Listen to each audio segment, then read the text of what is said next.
سلام بینندگان ارجمند برنامه‌های جالب و دیدنی تلویزیونی علم و طبیعت. مهمان کاشانه‌های شماست نشر نوبتی برنامه صاحب خرد. در جامعه‌ای که علم و معارف پایه اساسی رشد محسوب می‌یابد، شخصیت‌هایی هستند که با مهنت پیوسته و صداقت کسبی رسالت آموزگاری را به رسالت زندگی تبدیل دادند. یکی از چنین چهره‌ها قهرمان امروزه برنامه ماست که عمر خود را به تعلیم و تربیت و پژوهش علمی بخشیده است. بینندگان عزیز، در ادامه ما را همراهی نمایید و با این بانوی علم و معارف آشنا گردید.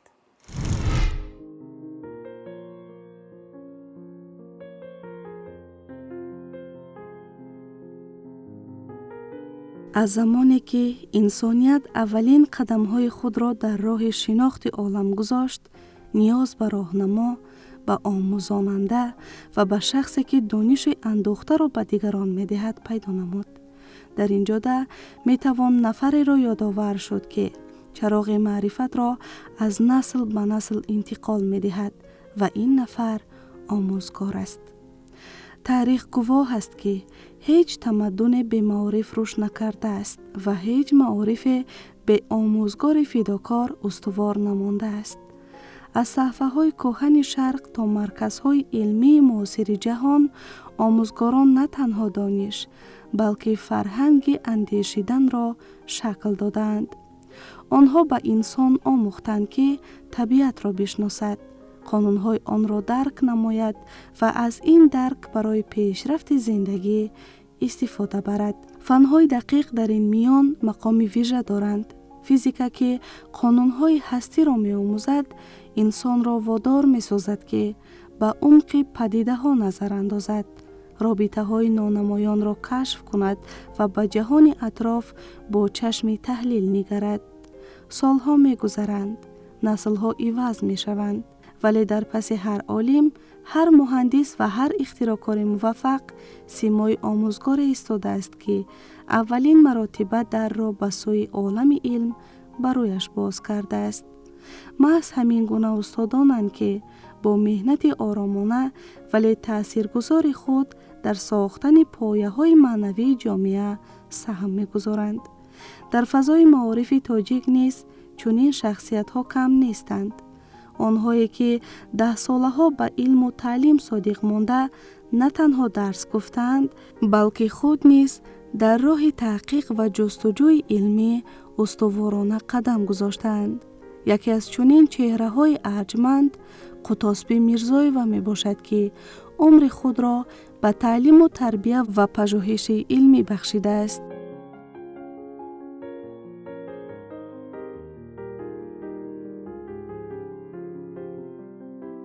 قطاسبی میرزایوی 10 ینور سال 1952 در دهه نوآباد ناحیه شمس‌الدین شاهین ولایت ختلان به دنیا آمده است.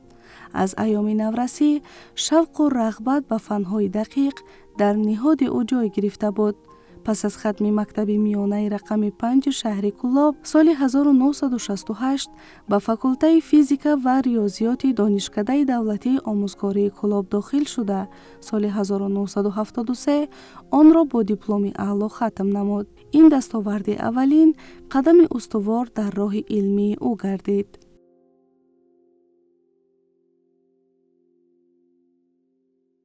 در وقتی که در مکتب میانه میخوندم، معلمی که ما را فن فیزیک درس میداد، معلم خیال میگفتن نهایت فن خیلی عجایب درس میداد که شوق و هوس ما نسبت به همین فن فیزیک زیاد شد.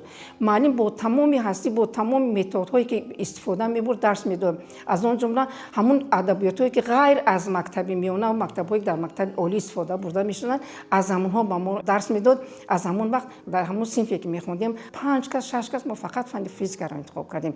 من فاکولته فیزیک متماتیک را تمام کردم. با گویم توصیه همان آدم، با متدهای درسی این آدم من شوق و هوس نسبت به همین فن پیدا کردم و همین فن رو انتخاب کردم. ما 3 خواهرها بودیم. پدر من همه ما رو خوندن. ما گفتن که شما دختر باید که کسب گیرد. اکنون دوره که ما خوندیم در اون وقت دخترها کمتر خوندنشون قیمتر بود. لیکن از بس که پدر من خودش شخصی معرفتناک، شخصی علم دوست بودن، شخصی که در جمعیت کار میکردن، مقصد گذاشتن که شما میخونید، معلومات میگیرید، دیپلم آوردن نشان میدید. معلم میرزایی و قطازبی به نیت آموزگار اصیل بوده در تربیت نسل امروز سهمی بزرگ خود را گذاشته ایستاده است. سالهای طولانی است که در دانشگاه آموزگاری در فاکولته فیزیکا در کافدرای فیزیک عمومی با حیث آموزگار کار و فعالیت نموده ایستاده است. از سال 1998 این جانب در فاکولته فیزیکا کار و فعالیت دارم. با معلم شناسایی و همکاری نموده ایستادم. معلم یکی از آموزگارای پرتجربه صاحب ملکه به شمار می‌رود. معلم میرزایی و قطازبی 13 ساله اینجانب باز در فاکولته فیزیکا به حیث آموزگار فن فیزیکا کار و فعالیت نموده ایستاده است و در آماده نمودن کادرها سهم خود را گذاشته ایستاده است. معلم میرزایی و قطازبی بسیار انسان خوب هستند. خب از آغازی که ما با کار شروع کردیم با معلم همکاری داریم و در کار بسیار خصلت‌های خوب دارد. همه وقت سری وقت حاضر میشود با کار. خب در درس‌ها هم با دانشجویان بسیار مناسبت خوب دارد. خب هنگام اجرایش کارهای لابراتوری، کارهای مستقیم با دانشجویان بسیار یاردم میرسد. مشکلی و را آسان میکند هنگام حل مسائل کارهای لابراتوری.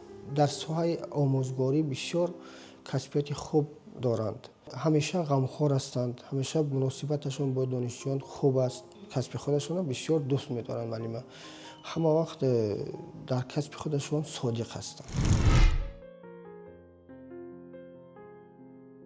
قطازبی میرزایی و فعالیت مهنتی خود را سال 1973 همچون آموزگار فن‌های فیزیک و متمتیک آغاز نمود.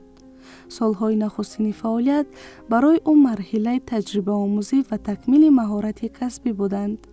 او در مؤسسه‌های تحصیلات میانه عمومی به تعلیم و تربیت خوانندگان مشغول شده در برابر اجرای برنامه تعلیمی به مسئله‌های بلند برداشتن سطح دانش فنی و تشکل جهانبینی علمی خوانندگان توجه جدی ظاهر می‌کرد. در جریان فعالیت آموزگاری او اصولهای ثمرناک تعلیم را مورد استفاده قرار داده به تطبیق تجربه‌های عملی و کارهای آزمایشی اهمیت مخصوص می‌داد.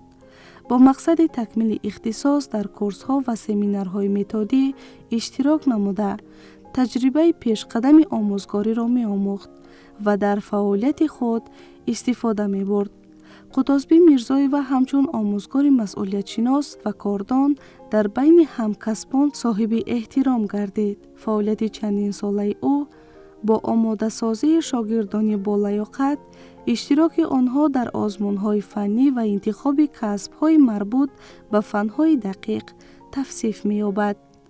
امروز همچون آموزگار و عالم در دانشگاه دولتی آموزگاری تاجیکستان به نام صدرالدین عینی فعالیت آموزگاری و علمی خود را ادامه داده ایستاده است.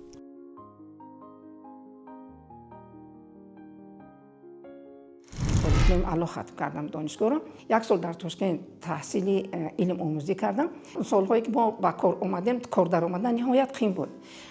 پیش از اونی که ما با کار سر میکردیم، اول ما رو چند روز میسنجیدن، درس‌ها میدادن. من رو اول لابرانت کلان گرفتم با کار. بعد 6 ماه لابرانت کار کردن که سنجیدن که من از اونجای کار میبرم. اول از سنت قبول کردن. در دانشگاه همین خیلی است. اول استادیوهاش هست. اول از سنت کار میکنی، بعد معلمه کار میکنی، بعد معلمه کلان کار میکنی. من از همون سال 78 در همین دانشگاه، در همین فاکولته، در همین کافدرا کار میکنم. اگر با فعالیت علمی معلم میرزایی و ما نظر افکنیم، از سالهایی که ما با همون کارهای علمی که اون کس انجام دادگن از دوره دانشجویشون سر کرده. یعنی بسیار همون مقاله های دستنویسی که همون زمانهایی که آنها کار کردگند و بسیار کارا را که انجام دادگند با اون کسا ما با فعالیت اونها شناس هستیم. معلما سالهای طولانی در ساحه علم یعنی بسیار کارها را انجام دادگی است. من با معلما در کارهای ایجادی در کارهای علمیش همکاری دارم. یعنی بسیار کارهایی که ما انجام میتیم حتما ما از اون کس مصلحت میپرسیم و در کارهای علمی خودمون از کارهای معلما استفاده میبریم، چون که اون کسها تجربه بزرگ دارن. یک کاری که اونها انجام میتین ما کارهای اونها را میبینیم با هوس ما میبیاید که بس ما همین کار ما هم انجام میتیم که چی میشود، چون که ما بسیار نازکانه کار میکنن، بسیار دقیقانه کار میکنن. فعالیت انامین کاریشان که این کارهای علمی را انجام دادگان با کافدرای ما عموما بسیار یک نتیجه خوب هستند، چون که صاحب 3 شهادتنامه هستند که امروز در همین کافدرا همین شهادتنامه‌ای که اونها گرفتن همون کارایی که انجام دادن ما از همون کارا استفاده میکنیم. معلما صاحب یکچند پتنت یعنی اختراعات‌های انجام دادن در سمت آموزش خاصیت‌های گرمافیزیکی ماده‌ها. برای آموزش خاصیت‌های گرمافیزیکی ماده‌ها با طلبات زمان امروزه تکمیل دادن تجهیزات‌ها برای چینکنی‌ها پیشنهاد نمودند و صاحب نخست پتنت نیز گردیدند. این نخست پتنت آنها برای آموزش خاصیت‌های گرمافیزیکی، خاصیت گرماگذرانی، خاصیت گرماغنجایش و حرارتگذرانی ماده‌های تدقیق شونده پیشنهاد شده است. جستجوی علمی برای قطاسبی میرزاییوا تنها طلبات زینه کسبی نبود، بلکه ادامه منطقی شوق و ذوق دیرینش به فیزیکا محسوب می‌یافت. سالهای آخر تحقیقات خود را در زمینه فیزیکای محیط‌های کاندنسیونی و آموزش روندهای گرمی‌گذرانی در مایع‌ها روانه ساخت. او رساله علمی خود را در موضوع تأثیر نانوذره‌ها با اندازه ثمرناک نانو به تغییرات گرمی‌گذرانی طالوال با در نظر داشت گزارش فضایی حل کننده انجام داده است. این موضوع به یکی از سمت‌های معاصر فیزیکا، آموزش خاصیت‌های گرمی سیستم‌های دارای نانوذره‌ها تعلق دارد که امروز در تهیه موادهای نوی تکنولوژی و تکمیل محیط‌های کاری صنعتی اهمیت عملی پیدا کرده است. از روی کار علمی خود او توانسته است که نخست پتنت به دست بیاورد و در جامعه علمی همچون اختراعکار معرفی گردد. در رساله تأثیر فرکسیه‌های نانوذره‌ها به کوئفیسینت گرمی‌گذرانی در شرایط تغییریابی فضایی حل کننده تحلیل گردیده، رابطه بین ساختار میکروسکوپی محیط و خاصیت‌های میکروسکوپی آن بررسی شده است. نتیجه های به دست آمده می توانند برای گسترش تحقیقات منبعده در سمت نانوفیزیکا و فیزیکای محیط های مرکب زمینه فراهم آورند. ما همراه سفرعلی محمد علی پروفسور از دانشگاه تکنیکی ما همراه همون کس کار کردیم. بعد حمایت کردم در موضوع فیزیکای گرما. مقصدی موضوع انتخاب کرده ما در ساحه‌های صنعت و تکنیک استفاده بردن متال ها می باشد. فیزیکای گرما یکی قسم اساسی فیزیک هست. این قسم هست که این در ساحه‌های گوناگون جمعیت استفاده برده می شود. این قسم فیزیک را بسیار نامزدهای بسیار دکترها هم همین ساحه را انتخاب میکنند. شبیه که یک قسم اساسی فیزیک را در بر میگیرند. این در ساحه‌های تکنیک و جمعیت و زندگی استفاده برده می شود. مثلا گرمی و خنکی و دیگر حرارت ها و اینا که هستند ما از همون سبب در همین ساحه کار کردیم. معلمه میرزاییوا در برابر با تعلیم فرا گرفتنش همزمان در سمت کارهای علمی نیز سهم ارزنده خود را گذاشته ایستاده است. معلمه میرزاییوا دستپرور یکی از مکتب‌های بزرگی دانشگاه دولتی آموزگاری میباشد. این مکتب فیزیکای گرما به شمار میرود که اساسگذار مکتب فیزیکای گرما در دانشگاه دولتی آموزگاری تاجیکستان به نام صدرالدین عینی دکتر علوم تکنیکی پروفسور مجیدوف حمید و شاگرد آن کس دکتر علوم تکنیکی پروفسور سفروف محمد علی به شمار می روند. معلمه در همین مکتب در زمینه آزمایشگاه فیزیکای گرمای نزد فاکولته فیزیکا کارهای علمی تحقیقاتی خود را انجام داده از روی اختصاصی نظر گرما و تکنیکای گرمی رساله نامزدی خود را حمایت نموده است. با عین حال در فاکولته به حیث نامزد علوم تکنیکی اجرا کننده وظیفه داتسنت کار و فعالیت نموده ایستاده است. نامزد علوم تکنیکی داتسنت معلمه میرزاییوا قطاسبی یکی از زنهای пуртаҷрибадор дар факултет мебошанд, ки тӯли 40 сол мешавад, ки дар ҳамин самти илмӣ дар факултет дар соҳаи илму маориф яъне саҳми бениҳоят зиёд доранд.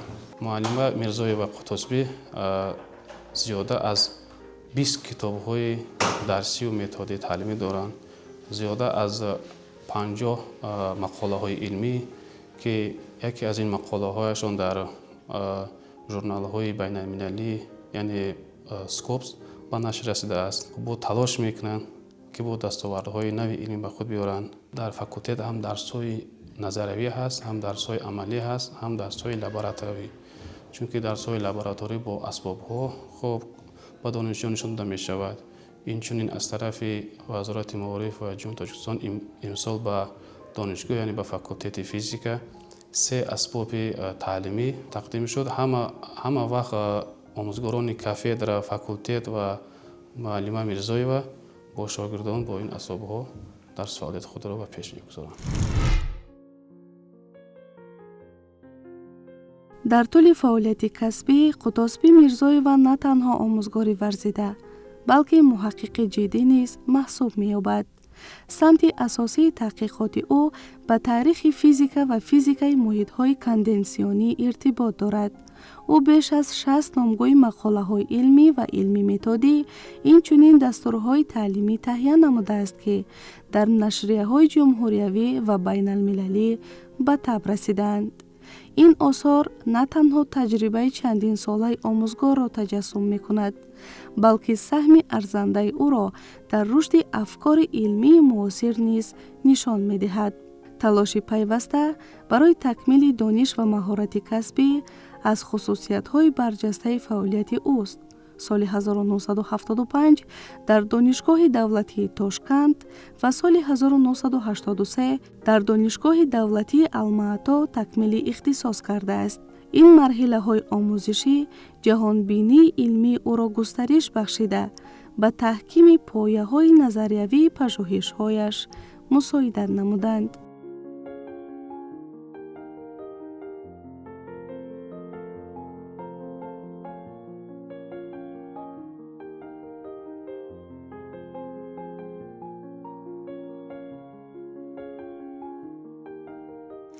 мавзӯъҳое ки мо интихоб кардам ҳаррӯи Зафаралӣ Маҳмадалиев, мо ин мавзӯъҳоро дар тамоми конференсияҳои дар ҷумҳурия берун аз ҷумҳурия, масалан конференсие ки дар шаҳри Кӯлоб шуд, онҷа иштирок кардем, баромад кардем, дар шаҳри Бохтар шуд, иштирок кардем, дар Хуҷанд шуд, иштирок карда баромад кардем. ҳамин мавзӯъҳое ки мо худмон кор карда гирдем. ҳар як мақолаҳое ки мо навиштаем шуморашон ниҳоят зиёд ҳаст. ҳар сол мумкин 10 та 5 та 8 та мата Scopus дорам, 6 та ваксви дорам, мақолаҳо дорам ва мақолаҳои ҷумҳуриявӣ, байни ҷумҳуриявӣ дорем. дар ҳамин донишгоҳи худам техникӣ бошад, масалан донишгоҳи миллӣ, дар унҷа дар донишгоҳи яъне дар куҷое ки масалан конференсияҳо ки мешавад, унҷа рафта баромад мекунам. дар умум 10 та китоб дорам. ин китобҳои дарсӣ ҳастанд. бо ғайр аз китобҳои дарсӣ методӣ, ягон 10 та китоби методии дигар дорам. чанд бор ба Қазоқистон ба хонданӣ рафтам, 1 сол. 1 соли дигар дар Тошкенти Ӯзбекистон хондам. 1 сол дар Москва хондам.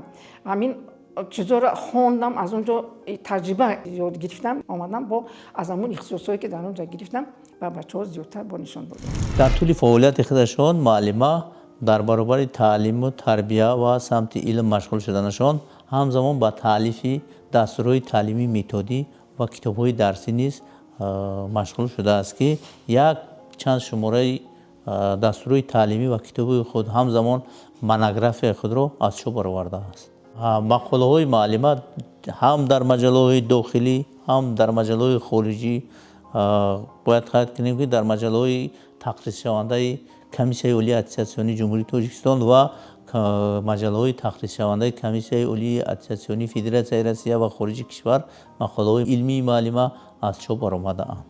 шогирдони муаллима ҳамасола дар олимпиадаҳои ҷумҳуриявӣ, озмунҳои илм, фуруғи маърифат иштирок намуда соҳиби ҷойҳои сазовор гардида истодаанд. ба фанои дақиқ на ҳар кас, на ҳар зан роварда метавонад, чунки ин фан дақиқият, сабр, таҳаммулро талаб мекунад, чунки ин фанҳо ҳама вақт ба фикр кардан инсона водор месозад. اگر ما امروز فکر نکنیم فردا الکی هیچ نتیجه را به دست آوردن نمیتونیم. وقتی که معلم را میبینم کارهایی که اینجا انجام میتین یا اینکه در خانه میبینم پگا همون کارهایی که ناانجام بودند یا اینکه یگون مقاله نویسنده است یا یگون کاری که وای یگون مسئله که حل روی حل شده نیافت پگا میبیاید الکی همون مسئله یک حل یافته است. یعنی من فکر میکنم که وقتی که معلم خانه میروند در اونجا مشغول کار هستند چون که الکی نتیجهش پگا میاد برای ما میگه که نمیخه حل شد. یعنی من الکی از همین جمعه میبینم که معلم نه از اون که در همین دانشگاه ولی که در خانه هم که میروند به همین کار مشغول هستند غیر از اینه که وای با روزگارداری و زندگی دارد. یعنی همه این مسئولیت به گردن گرفتن برای یک زن این یک برای ما یک عبرت است. وای مؤلف 3 اختراعات هستند. غیر از این مؤلف 3 اختراعات بودگیشون با مؤلف یک چند دستور کتاب ها هستند، کتاب های تعلیمی که ما به دانشجویان از اون دستور تعلیم ها استفاده میبریم. من که با معلم همکاری کردگیم از کارهای ایجادی اون کس، از همون دستور تعلیمی اون کس، از کتاب‌های تالیف نموده اون کس در کار خودم یعنی در روند تعلیم من از اون استفاده میبرم.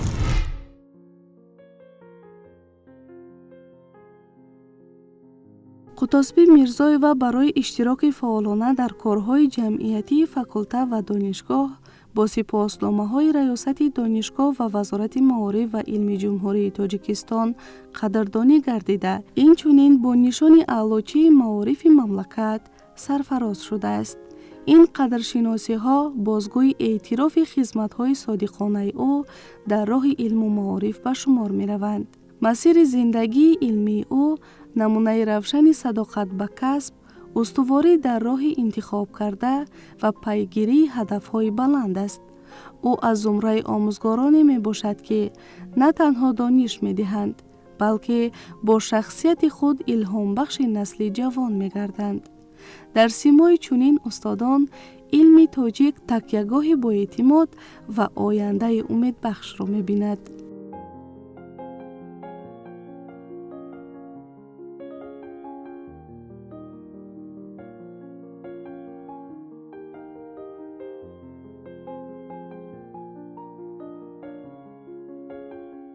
دستاوردهایی که در همین قصه‌ها کار کردم علاشی معروف هستم. هر جشن و مراسم‌ها میشد افتخارنامه بگیرم. افتخارنامه وزارت معارف احتمال شهر دوشنبه دارم. در 90 سالگی دانشگاه مدال گرفتم. اعلام شدن 20 سالگی علم‌های تکنیکی و طبیعت شناسی شاگردان را وادار کرد که به همین فن فیزیک زیادتر رو بیارن. معلم خودش میفهمیدگی باشد شاگرد خوب تربیت میکند، شاگردای تربیت میکند که همین فن رو نقض بیند، یعنی نسبت همین فن یگان شوق و هوس داشته باشند. بعد اعلام شدن همین آزمون ها بچهای ما همه تلاش کردن، اشتراک کردن. بچهای فاکولته ما 2 سال پیش در جمهوری جای یکم رو گرفت. این سال یک تا استودنت ما جای سوم رو گرفت از همین فن ما. از دیگر دانشگاه شاگردای ما خیلی تا شهری را میروند، تا جمهوری روی را میروند. عموما خدمت معلم از اون عبارت است که شوق و هوس بچه‌ها را نسبت همین فن زیادتر بیدار کند، در دل اونها جای کند که بچه‌ها نسبت همین فن شوق و هوس زیاد پیدا کنند. در سال 2025 دانشجوی فاکولته فیزیک دانشگاه آموزگاری تاجیکستان در آزمون علم فروغ معرفت سزاوار جای سوم گشت. اینم یکی از شاگردان معلم عزیز میرزایوا قطازبی می باشد.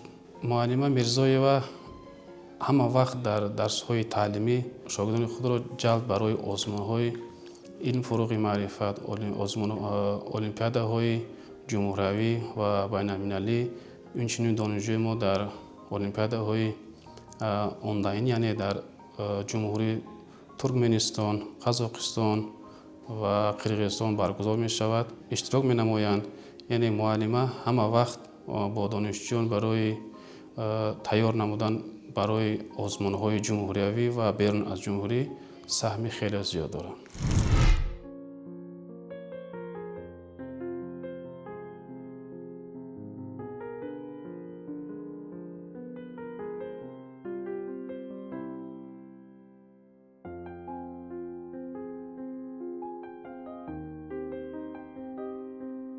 یکی از سمت‌های مهمترین فعالیت قطازبی میرزایی و تربیه متخصصان صاحب کسب در ساحه فن‌های دقیق به شمار می‌رود. سالهای طولانی در صنفخانه‌های دانشگاه نه تنها درس گفته است، بلکه مکتب فکر پروریده است. برای او هر دانشجو تنها شنونده درس‌های لکسیونی نبود، بلکه شخصیتی بود که باید مستقلانه اندیشیدن، تحلیل کردن و به خلاصه آمدن را آموزد. با استفاده از تجربه بوی پداگوژی و دانش عمیق نظریوی کوشش می نمود که فیزیک را از دایره فرموله های خشک بیرون آورده، آن را همچون علم زنده و عمل کننده معرفی کند. او دانشجویان را به تجربه آموزی، تحقیقات مستقل و جستجوی علمی راهنمون می ساخت. محض همین روش باعث گردید که بسیاری از شاگردانش راه علم را انتخاب نموده امروز در مؤسسه های تعلیمی و ساختارهای گوناگون کشور فعالیت دارند.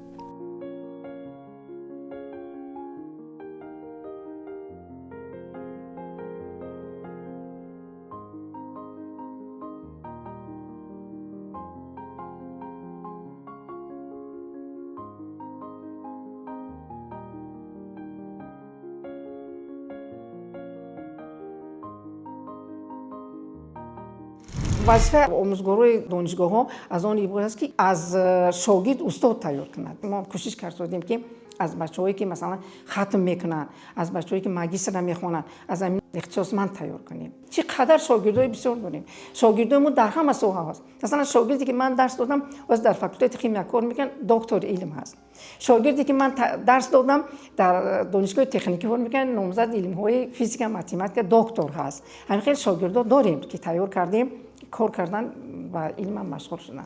معلمان علوچی معروف هستند. باز نیت دارم در آینده با همراهی دو استاد دیگر از دانشگاه تکنیکی هستند، با آنها همکاری دارد. با یک اختراعات دیگرش را ما انتظار هستیم. هر روز وی در جستجو است. شاگردان در پیششون بسیار کار کرده شده هستند. با ماجسترانی که در کافدرا کار میکنند همکاری دارد. همه وقت در صحبت هستند، همه وقت میبینن پیش معلم یک عاید فعالیت یا کاری خودشون، کاری تحقیقاتی خودشون از معلم یک مصلحت میپرسند.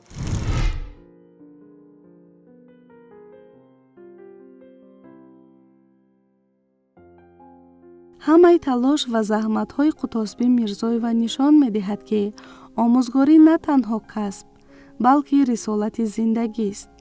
با پیگیری جستجوی علمی، تهیه رساله مکمل و تربیه متخصصان صاحب مکتب، اون نسل جوان را به اندیشیدن، تحقیق و مسئولیت شناسی وادار می‌کند. شاید زحمت آموزگار همیشه در روی صحنه بزرگ نانمایان باشد، ولی نتیجه آن در موفقیت شاگردان، در رشد علم و در پیشرفت جامعه روشن انعکاس می‌یابد. هر یک شاگردی که به قله علم می‌رسد، ادامه آن چراغ است که زمان استاد در قلب او افروخته بود. زمان می‌گذرد، نسل‌ها عوض می‌شوند، صنفخانه‌ها نو می‌شوند، تجهیزات دیگر می‌شود، اما ارزش معرفت همانا پابرجا می‌ماند. جامعه‌ای که به آموزگار احترام می‌گذارد، در اصل به فردای خود احترام می‌کند. زیرا در دست آموزگار نه تنها کتاب، بلکه سرنوشت ملت ایستاده است. قطازبی میرزایی و نماینده برجسته نسل عالمان تاجیک می باشد که فعالیت علمی و تحقیقات خود را بر رشد و تحکیم علم‌های فیزیکی روانه کرده است. اشتراک فعال او در همایش‌های علمی داخل و بیرون از مملکت نشان می‌دهد که علم فیزیکای تاجیک امروز در ردیف دیگر مکتب‌های علمی جهان موقع شایسته پیدا کرده است. با زحمت‌های چنین عالمان به مانند قطازبی میرزایی و علم فیزیک امکان می‌یابد که با تمام تحقیقات‌های علمی و عملی در صحنه بین‌المللی نیز معرفی شود. بینندگان عزیز، با تمنای خوش و خوشروزگاری شما رسیدیم به انتهای برنامه صاحب خرد. تا نزدیکترین دیدار خوش بمانید.